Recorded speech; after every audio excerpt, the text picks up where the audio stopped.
Why America's toughest judge spent his last years living in a pub. The world has lost a dance legend in Len Goodman. He died on April 22, 2023 from bone cancer. He was 3 days shy of his 79th birthday. Len lived a remarkable life. He hoped to be a soccer player, but ended up in ballroom dancing. He started at 19, but only found fame in his 60s. He danced with Camilla, queen consort. He even beat prostate and skin cancer.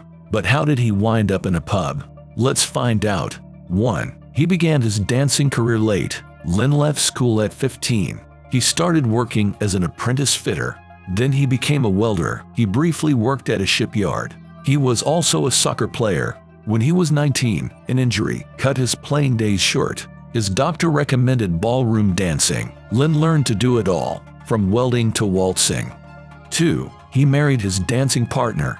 Len danced at the studio, owned by Henry Kingston. In 1972, he married Henry's daughter, Cherry. The pair danced their way to victory at a Pontins competition. They became Kent's professional champions. When Henry died, Len took over the studio, but he eventually divorced Cherry. He then dated a woman named Leslie. She was the ex-wife of the Black Sabbath manager. Len and Leslie had one son, James. They broke up, and the boy moved in with his mom. In 2012, Len married dance teacher, Sue Barrett. They stayed together until his death. 3.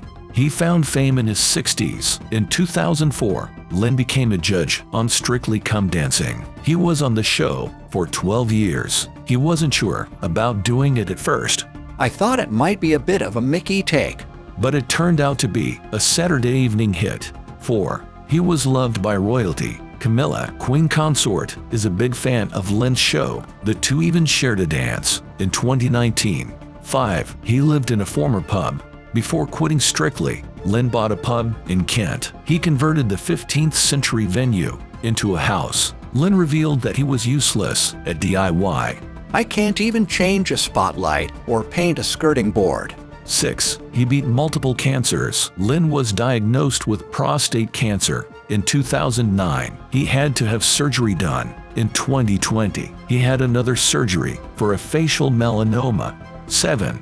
He was an active retiree. Len would say that he was fit as a biscuit and ready to rumble. He was a regular at the gym. He'd run on the treadmill or swim laps in the pool. He also enjoyed playing golf, even during the pandemic. 8.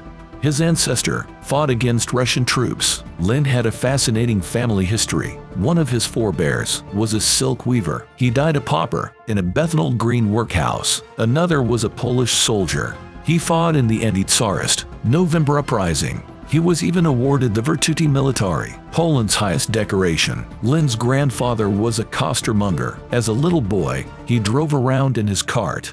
His job was to make sure the produce looked fresh. 9. He predicted his death.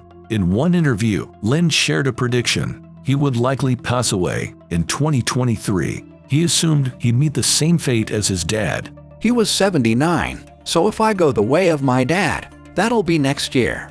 Len's prediction was only off by 3 days.